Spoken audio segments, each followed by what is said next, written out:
On behalf of Rotary District 3131 and Rotary Club of Pune Metro, I welcome you to the fifth episode in our web series, Say No, Bolo Na, on the prevention of addiction. I also welcome and thank our partners, Maharshi Karve Institute's School of Fashion Technology, National Service Scheme, for their support in this cause. For the past 35 years, Rotary as a whole has been dedicated to polio eradication work with very effective results. Rotary's next mission is the prevention of addiction. This web series is focusing on NADI, that is, nicotine, alcohol, drugs, and internet abuse. This web series consists of online presentations and virtual interactions with eminent personalities such as Dr. Anand Nadkarni, Padma Shri Dr. Abhay Bang, Mukta Puntambekar, and many others. It is my privilege to introduce you to Mukta Puntambekar, today's speaker. She holds a master's in clinical psychology, Chancellor's Gold Medal, and is pursuing her PhD in psychology. She has certifications in counseling and rehabilitation from the University Sains Malaysia, Penang. She is working with the Muktangan Rehabilitation Center in various capacities like counselor, deputy director, and now as a director. She is also a trustee in the Anita Outsett Foundation. The founders of Muktangan Rehabilitation Center are Mukta's parents, Dr. Anita Outsett and Dr. Anil Outsett.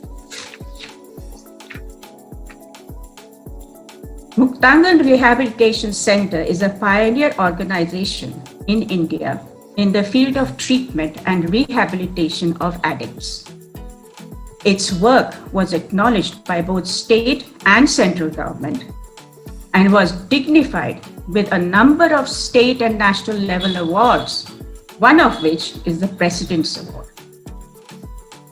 Mukta is a member on the Internal Complaints Committee, ICC, established under the Sexual Harassment of Women at Workplace, Prevention, Prohibition and Redressal Act 2013. She participated in an exchange to study the de-addiction program in Paris. She has worked on projects such as community-based rehabilitation and addiction prevention at workplace with the International Labour Organization, the National Drug Use Survey with the Government of India, and she has developed projects like the Sahachari and Nishigandha. She has published a number of writings and articles in the newspapers and magazines and has been interviewed by television and social media. This particular session, being women-centric, Mukta is here to talk about the prevention of addiction in women. To interview her is our First Lady of Rotary Club of Pune Metro, Rotarian Yogeshri Phadke. Yogeshri is a former teacher who was associated with the exciting science outreach program of NCL for many years. She is now learning classical music. She's a passionate baker and a Rotarian for 10 years. Over to you, Yogeshri.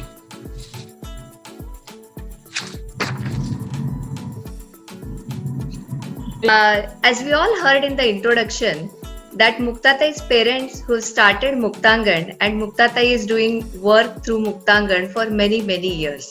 My first question, Muktatai, to you is that Muktangan was started for men mainly. What was the need to start Nishigandha? Thank you very much for inviting me in this program.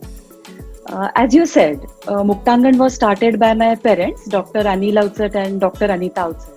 And they started it 34 years back in 1986. Actually, when they started Muktangan, the problem was more common among men. We never used to get any women for addiction problem that time. But later on, the situation started changing. I should say around 2004, 2005, we started getting women patients. My first woman patient was one lady, and she was not from Maharashtra. Through her husband's transfer, she had shifted to Pune, and she came to meet me in our OPD. And then she told me that she is an alcoholic and how it has started because of her husband's parties and all his business parties. And later on, it increased. So I was really shocked by this first patient because that was the first woman addict I had come across to. So then in our OPD, we treated her. After a few months, one more lady came and she was an expat and she was drug addict. So this way, around once in a month, one lady used to come for our OPD. And later on, this number went on increasing. Still, we were treating them in our OPD. And sometimes, if required, we were admitting them in some private hospital for their detoxification. But later on, we thought it is very important to treat them inside as we are in indoor way, as we are doing it for our main patient. Because our treatment program is for 30 days and it's a holistic, comprehensive program where we offer physical, psychological, even family treatment. And that it is very important for an addict. Just detoxification is not enough. In detoxification, what happens? They are just given lot of liquids, and then after around say 72 hours, everything comes. Alcohol comes out of their body, or whatever their toxin is there in their body. They come out of their withdrawal symptoms. But counseling is very important part of our treatment. Mm-hmm. So we thought we should admit them in our center. Mm. So we had some space in Muktangan, and we started our special center for women. It is called as Nishigandha. Mm-hmm. In January 2009, we started this center. So it's 15-bedded center. Every month around 12 or 15 women get admitted in that center. So it's the need of the hour, looks like, that there is a separate center needed for women now. Yes. But what are the main factors of increasing addictions among women?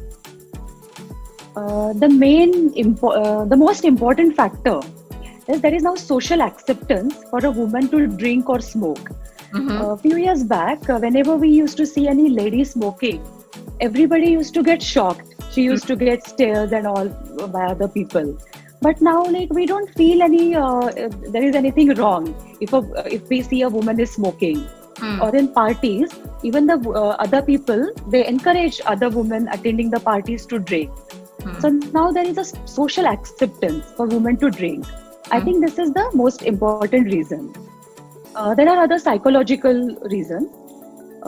Few years back, whenever we women, we used to have any kind of problem, or whenever we used to feel depressed, we used to cry. We used to talk about this problem with our friends. And then we used to feel relaxed after that. But now the situation is changing. We think we are very strong, and crying or talking about our problem, discussing about our problem, it's a kind of weakness. And we don't want to show our weakness to others. And that's why what is happening, we are trying to suppress our problem. We are not talking about this problem. So that we are not giving any kind of ventilation. So because of this suppression, the depression or whatever negative emotions are there, they go on increasing. And then they want to come out of it. So they try to drink alcohol or take drugs or take sleeping pills or something like that. And they think this is the way to come out of the problem or feel relaxed. So I think there are a lot of psychological changes, and this is also one of the important reasons of increasing addiction among women. Muktatai, today we are partnering with School of Fashion Technology of Maharshi Karve Institute, and the students have sent us many questions. So somebody wanted to know whether it is because of heredity, peer pressure. I think you already addressed the issue of peer pressure, but could heredity be a problem? The reason for increasing addictions? Okay, so it is not directly hereditary problem. but there are certain traits which are hereditary. Means, for example, depression can be hereditary, or stress, anxiety related problems, those can be hereditary. And of course, addiction is environmental thing. If the person is not exposed to alcohol or drugs or whatever, smoking or anything, so that person won't do that. So it is a combination of hereditary as well as environment, but environmental pressures are more, as you said, peer pressure. If there is one girl, suppose in the school, and she's feeling depressed or she's having lot of exam stress, so sometimes someone comes and tells her, like, why don't you drink? You'll feel relaxed after that. So she drinks. She has her first drink, and later on, if she feels better, and let me tell you, it is just temporary. That is not the solution. So she feels better. She drinks it, and maybe she likes it, so the quantity goes on increasing, and chances of her becoming alcoholic are there. So it's more of environmental thing than hereditary thing. Okay. There are some misconceptions about addictive substances, because we see young girls smoking all the time, I mean, on the roads or whatever, and maybe it is for weight loss. Or what are the other misconceptions about addictive substances? There are a lot of misconceptions about addictive substances. And this, what you said about weight loss and smoking, this is a very common, especially among girls. So like that, there are many misconceptions. Like whenever our patients come to us and we are discussing with them like how it started. So just recent example I would like to tell you. I was talking to a girl and I asked her how it started, like what is the reason. So she said, I had a lot of exam stress, and I did not know how to select my career. So a lot of stress was there. So someone told me, why don't you drink? So this stress will go. So this is a typical misconception. This is good for dealing with stress. And of course, like when I asked her what happened to your stress, so she said it did not go, and like the stress went on increasing, and other negative emotions and other problems were also there because of her addiction. So this is a common, it is good for stress. Then there is one more, it gives happiness. So many people think alcohol, drugs, or any other kind of substance, it gives us happiness. But that is not true. I was talking to a boy and who just told me that because of enjoyment, for getting enjoyment, he started it. They called it for getting high. So for getting high, he started it. And then later on, it went on increasing. And he told me later on, like initially, I wanted happiness out of it. But now I just don't get happiness. And if I want to get that, reach to that stage, I have to increase my quantity tremendously, and which is very harmful for my body. So for just staying normal, that boy had to keep on drinking. So this is a myth. It gives happiness. It does not give any kind of happiness. Because even if we believe this gives happiness, but whatever happiness alcohol or drugs give us, that happiness is temporary, short-lived. Just for that particular period, the person feels better. But once that effect goes, that person start different withdrawal symptoms. As like all of us must be aware of this word hangover. They experience hangover. So like whatever enjoyment they have received out of it for 1 hour or 2 hours, it just goes because of that. And because of for that temporary happiness, they have to pay a huge price. They have their, like, it affects their body, their mind, financial, family problems are there because of it. So lots of problems are there. So they have to pay a huge price for some kind of temporary happiness. And one more thing, that when that person is getting happiness, he is having enjoyment. What happens to the family members? Family members, they don't enjoy it. They feel bad. They get lot of problems because of it. So this is a selfish kind of happiness. So I think these two important misconceptions, we must remove these misconceptions. The first is it is good for your stress and it gives happiness. And there are other misconceptions. It's good for health. Someone just told me he had some kidney stone problem. That's why someone told him to have beer. But that is not true. There are a lot of medicines to deal with kidney stone. Someone told me that person wanted for confidence building. Someone told him you'll get a lot of confidence. But these are just misconceptions. Only one feels better temporarily. That we should always remember. Definitely. So, what type of different addictions do you see amongst women? Are there any particular addictions that are like addictive substances that are more prevalent in women than men? Or is it Okay, just so all? Huh. it's same actually, you can say. Common addiction all over India is nicotine. Nicotine means different forms of tobacco. So in India, we have chewing tobacco, we have smoking tobacco, that means bidis and cigarette, or we have hookah. So that is the most common addiction in India. People think this is a very small kind of minor kind of addiction.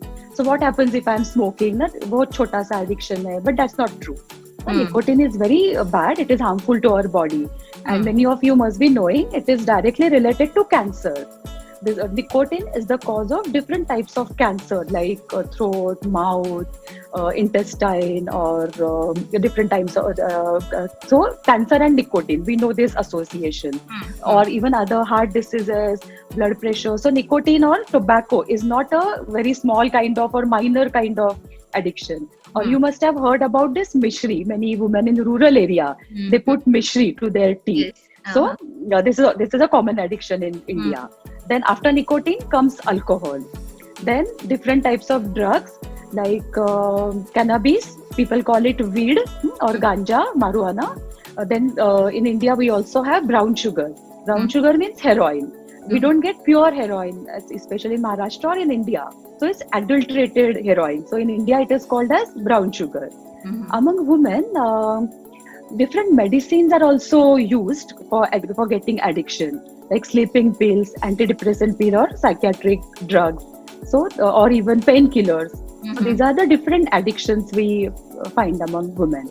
Can you please tell us about all the dangers that happen in the body? Yes, so a lot of physical problems are caused by addiction. I have mentioned a few problems related to nicotine.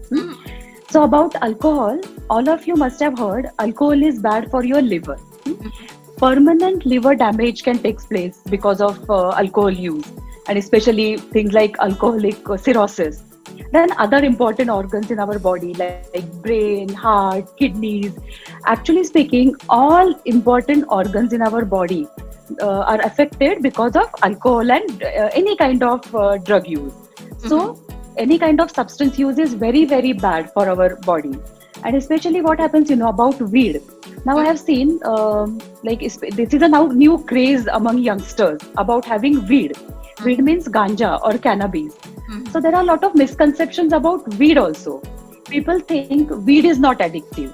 So they try using weed in the party. And they visit very lot of websites, and in that it is mentioned in certain states in USA or certain countries weed is legal, but in India it is illegal. So they think they should consume weed. And even someone tell them in cancer medicine weed is used. So they start thinking it is okay to use weed. But weed is very, very harmful to our body, and especially to our brain. Certain chemicals in weed are used for cancer medicine. But like if you don't have cancer and it is not prescribed by the doctor, why to use it? So weed is very, very harmful, especially to our brain. In Muktangan at present, one boy is admitted, he is addicted to weed. A very young boy, college, I think junior college age group.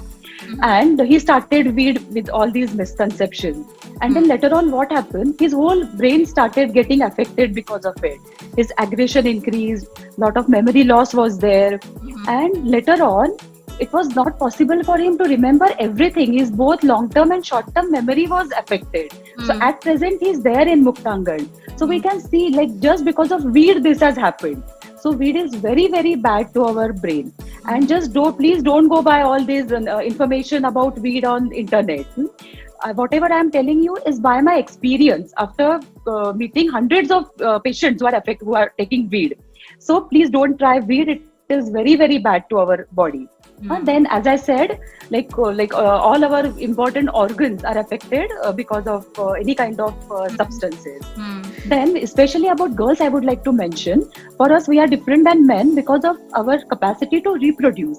Our reproductive organs are also affected because of it. So, I have seen there are a lot of problem of infertility, or even if that girl is pregnant and if she is using that, it can affect the baby. So it is all kinds of addictions are very, very bad for our body. Even like nowadays, we see a lot of cases who are into internet use. So internet is also a kind of addiction. It is called as IAD, Internet Addiction Disorder. So in that, people tell me like we are not using any kind of substance. Why it is bad for our body? But see, like when we use any kind of screen, we are constantly looking at that screen, source of light, so which is bad to for our eyes. Then we don't sit properly, so our neck, back, it can get affected. People, when they are continuously binge watching or they are playing any kind of games, they just forget to eat properly. So their diet is not proper. Sometimes even they do binge eating while binge watching the web series and all. So there are problems of being overweight, being underweight. Even I have seen people are having a lot of problems related to depression if they are into a lot of internet use. We had one girl and who had this depression problem because of lot of internet use. So when I was talking to her why she feels depressed, so she was telling me one day she was studying and she suddenly saw her friend's post, and they are in Goa and they are having they are enjoying, and the photographs are of beachside and all. So she felt so depressed. What is happening? I am studying and my friends are enjoying, and then she went into depression. Or we also meet people who tell us like they feel anxious or depressed when they don't get many likes to their posts. So it is directly related to depression, anxiety, even aggression. By playing these aggressive games, the total people get aggressive. They start this shouting and all, quarreling. So all kinds of addictions, maybe substance addictions or behavioral addictions, they are very harmful to our body.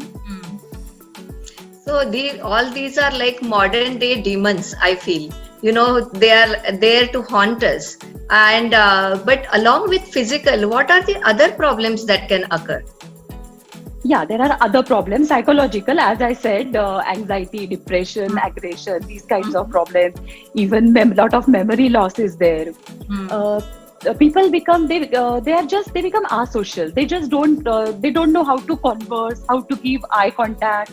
So there are problems with how to mix with other people, or their social relations are affected because of it. And actually, before social relations, the family relations are affected. If a person is into addiction, of course, like there are a lot of conflicts in the family.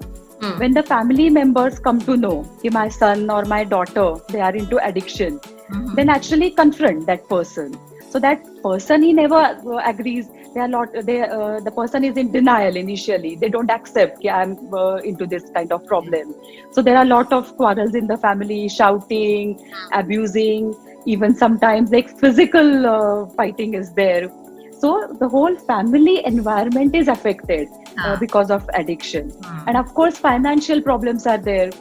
I have seen people who initially they demand money from the family, or whole their pocket money goes into, they spend the pocket money on that.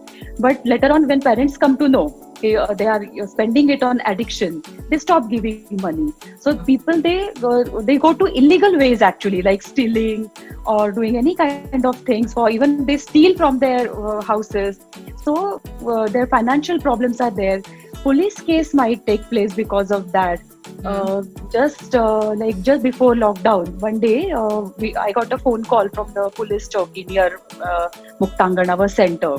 So they called me there immediately because there was one girl, and she was, I think, around 17-18-year-old girl. She was not legal age, means she was below 18. So they were very scared to touch her. She was not letting anybody scare her, and she was very violent. She was shouting, screaming literally, and she was not giving her details about her family. So they did not know what to do. So they called me, and she was intoxicated. So my other colleague one lady colleague was with me. So both of them just caught her. We just made her relax. We asked her that we are not police. We are just trying to help you. So like she told me, she went to attend the party, and her parent had asked her not to attend the party or come. Even if she goes out, she has to come back early. That was the rule from the family. But she went and she got carried away. So she drank, and she didn't know. She was scared how to go back to the house. So she was just roaming in the street, and her attire was also not proper. One rickshawala dropped her to police chowki, and there she got very violent, and she was scared then what to do. So her natural reflex action was getting angry, so getting violent. So she thought at least nobody will harm her. So then we made her quiet. Then we brought her to Muktangan, called her parents. So like at least twice or thrice a year, I get such calls from police chowki, and I have to go there. So a lot of legal issues are there. So like different kinds of physical, psychological, social, family, legal problems are there if the person is into addiction. Absolutely, absolutely. But I mean, first of all, not choosing the wrong path is the correct way to go. But let's say somebody has taken that path. How do they know where to stop, or what are the alarming signs that you know that you are on the edge? Yes, as you said, prevention is better than cure is a very important sentence for all of us. So like it is very easy if we just stay away from it. Even WHO, World Health Organization, has said that social drinking is also harmful. People think if they drink just in parties or once in a while, that is okay. But what happens, like out of 100 social drinkers, 25 they turn into alcoholics. And we don't know whether we are among these 25 or the 75%. So WHO has said people who is most vulnerable to be an alcoholic, only so naturally social drinkers. So they have warned us not to get involved in social drinking as well, because even if we are drinking in small quantities, or we are having English kind of liquor as they say, but any kind of liquor in small quantity, it is harmful to our liver, heart, brain, and all other important organs. Can you please repeat the question? Yeah, I said that's how do you know that you're on the edge of getting addicted? Okay, so the journey of addiction is always from very small quantity, drinking or having it once in a while, to later on it going on increasing to addiction. So the journey is like this. It always starts with smaller quantity, be it alcohol or drugs or even internet use. So whenever the person realizes that my quantity is increasing, my frequency is increasing, so this is the first alarming sign. So the person has to do something. But problem is that time the person is in complete denial. That person thinks, I'm not having any problem. I do it in very small quantity, so I don't have any problem. But actually this is just a defense mechanism. Somewhere deep in his mind, that person knows there is some problem, but he's just not accepting. So the very important thing is accepting that my quantity is increasing. So this is the important warning sign. Then one more warning sign is, initially, generally, especially among young boys and girls, whatever drugs or alcohol use, it is in the group. So if that person starts using it alone, this is also an alarming sign. That means he is slightly getting dependent upon it. When we call what is addiction? Addiction means physical and psychological dependency. So when the quantity goes on increasing, we say that person is getting dependent upon it. His tolerance is increasing. And if that person doesn't use it, he gets lot of withdrawal symptoms. So if that particular person who has started using it and he is getting withdrawal symptoms, that means the problem is increasing. This is the time to take help, and the person has to have. The person should be honest. Honestly, he must go to his parents or his well-wishers and must accept that I'm having this kind of problem and I need help. And like about this, talking about warning signs. Sometimes there are a lot of youngsters watching this program today. They may be having some friends who are into some kind of addiction. So I would like to tell how to identify an addict, how to identify if their friend is into addiction. One important thing is the appearance is changed when there is addiction. That person like habit of hygiene change. They don't that peculiar smell is there, especially with weed or alcohol. Of that person, that his hair and his clothes, they are not proper as they used to be before. Or the sleep pattern is different. That person sleeps more or sleeps less. So from their eyes also we can make out their eyes are looking very different. There is sudden weight loss or weight gain.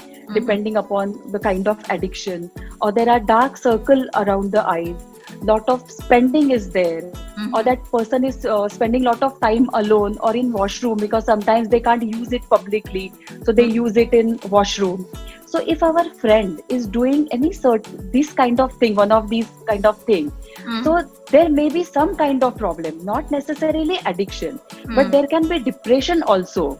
You must have heard these ads by Deepika Padukone, how depression is a big problem now. Yes. So as addiction, depression is also one of the biggest problem of young generation.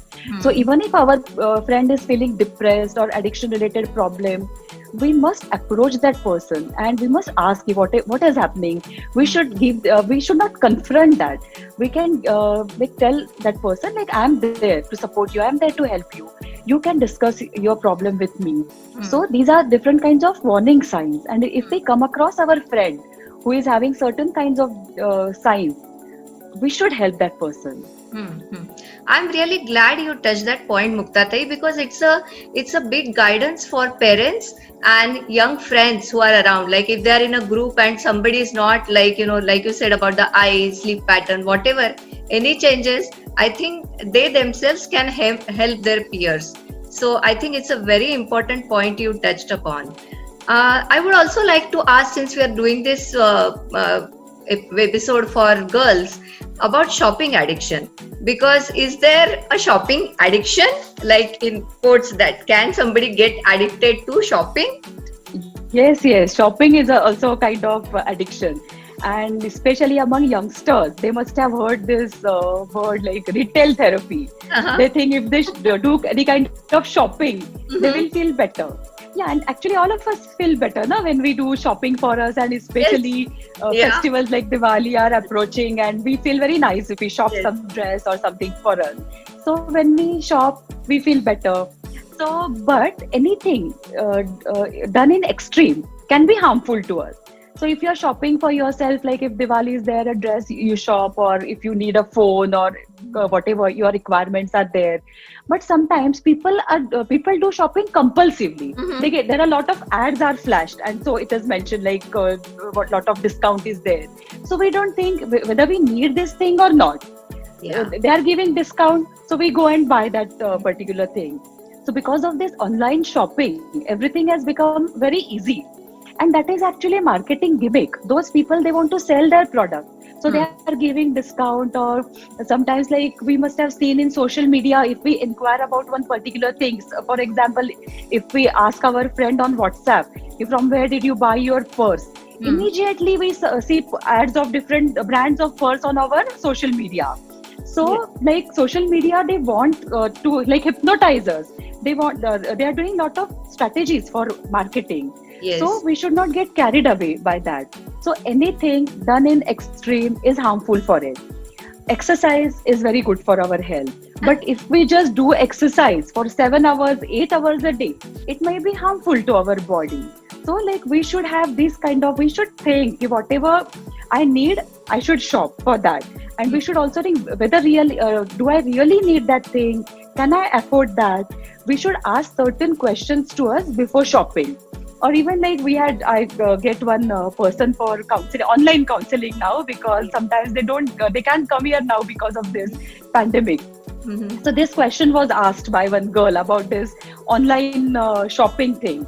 So just one point while discussing, we both of us decided if she comes across one particular ad and she thinks she should buy this product, we suggested her to postpone it. She should buy it next day, not on that day. So next 24 hours, then she thinks whether I really need this product, and then next day she doesn't feel this product is very important for me. So rather than buying impulsively, it's better to wait and find out whether I really need that. So this can be a tip for everybody, for compulsive shoppers. You postpone it, buy it next day. Absolutely. I think that's a very, very good point that you made, that just wait and tell yourself to stop at that point, and then go ahead next day if you still want to. What about OTT, the platform where everything is shown without any discretion. I mean, there is a line there's saying that children's discretion or whatever, parental discretion. But what happens to OTT, and how do people get addicted to watching? So we get around 7 to 8 phone calls every day from parents about my child is watching this particular web series and he's doing binge watching and all, or some like interactive gaming. So this is a big problem, and especially after this pandemic, people are at home, and so like this problem has increased tremendously. And though I'm saying I'm getting phone calls from parents, this is the problems of adults also. We get inquiries from like grown-up people also. So yeah, as I said, we should not do anything in extreme. We should there is a difference between use and misuse. What is use? If like for entertainment, we can have this kind of social media or this series and all, OTT and all, like only for our entertainment, relaxation, we should use it. But if that is affecting our studies, our mental health, or it is taking lot of time, so that is not right. So 3 words we must remember: use, misuse, and abuse. So if we are at use level, that is perfectly all right. Misuse, alarm. And abuse, this is addiction. We must take help. Okay. So with alcohol and drugs, whenever we get any patient, we ask them to stop it completely. They can't have controlled use and all. But especially with this internet thing, we can't ask them to stop it completely. So they have to think about it, how much they require, how much time they should spend on it, and also they should consider what exactly they are watching, whether it is age related, whether it is suppose if it is psychological thriller and all, it may be harmful to our mental health. So everything they should take into consideration all these points and remain on the level of use, not on misuse and abuse. I have one question. Somebody who is addicted to that level comes to Muktangan, gets admitted, gets the treatment. But someone who is not yet come to that level but is addicted, what are the possible treatments for that person? With the patient who's we repeat karte, as we admit the patients in Muktangan, we also have our OPD, or we also have our helpline.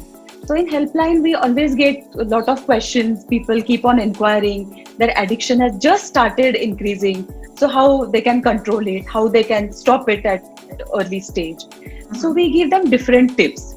So our one important tip is follow one day at a time. Never say, I have just stopped my addiction throughout my life. Now I'll never drink again. Because this is a very big goal. So we ask them to have small goals. Every day they have to say, just for today, I'm not going to drink. And every day they have to say this to them. So they have to follow this one day at a time program. And this is very easy. Then one more program we have is HOW, HOW, honesty, open-mindedness and willingness. They have to be honest, because as I said, generally there is denial. People don't accept that they are into addiction. So if they are honest, if they are open, if openly they go and take help, and if they're willing to stop it, these 3 things can help them to come out of it at their earlier stage also. One more tip is sometimes the person gets craving to drink or to have drugs. So that time the person can eat something. By eating something, the person feels fresh, he gets a lot of energy. And alcohol is not associated with eating something. Generally, alcohol is consumed before dinner or before eating something. So if they eat anything, that craving part is over. So this is also one of the important tips. Or they can do something else. Muktate, I would like to know a family's role in patients overcoming the addiction.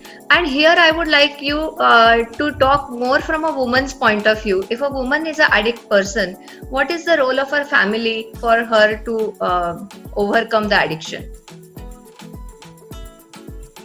I visited Paris to see the de-addiction program over there. And I visited many centers. And the infrastructure of all those centers were extremely good.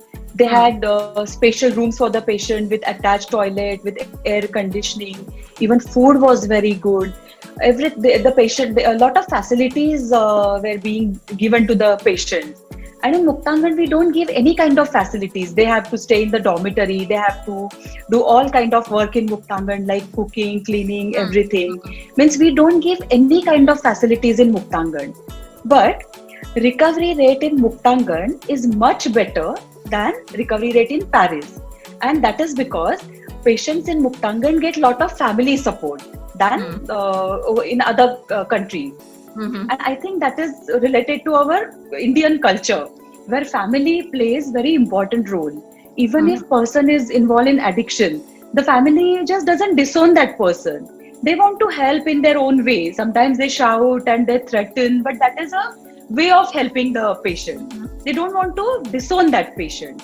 So I think family plays very, very important role in recovery of patients. And that's why every week we call the family members for counseling. Sometimes we see the family also have very different kinds of negative reaction. They also blame each other, they fight with each other. As I said, they get aggressive, they shout on the patient. Sometimes they try to control that person. So if the family gives proper support, the chances of recovery are very high. And that we always see in Muktangan.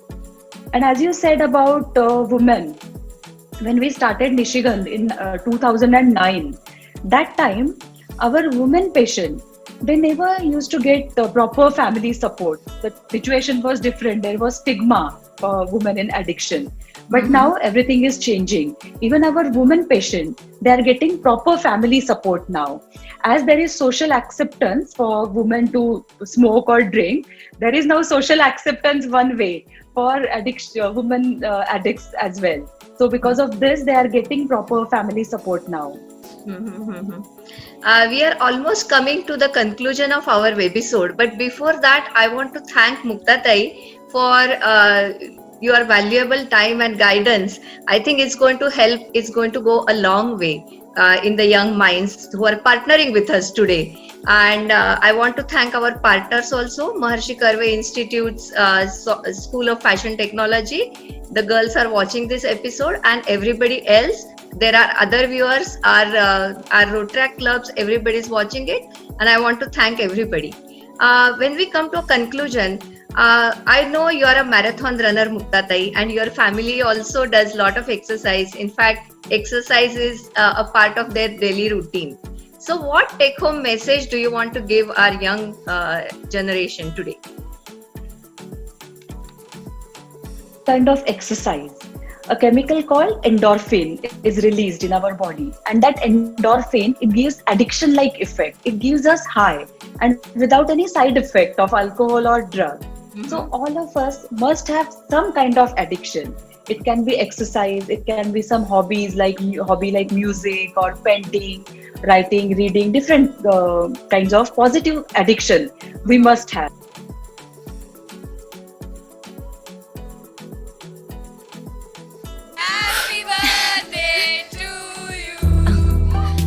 दोस्ती में कभी कभी जबरदस्ती खाना पड़ता है। अभी बताती हूँ। नो मैं ये नहीं बता। तो कभी कभी अपना लुक भी बदलना पड़ता है। ओके। नहीं, come on। और कभी कभी नाचना। तभी तो कहते हैं दोस्ती में सब चलता है। Do you want to sip? No. Have a little bit, yeah. No, लेकिन एक हद तक। सुनो सबकी, करो अपनी, नशे से दूर रहना है। ये मेरा फैसला है।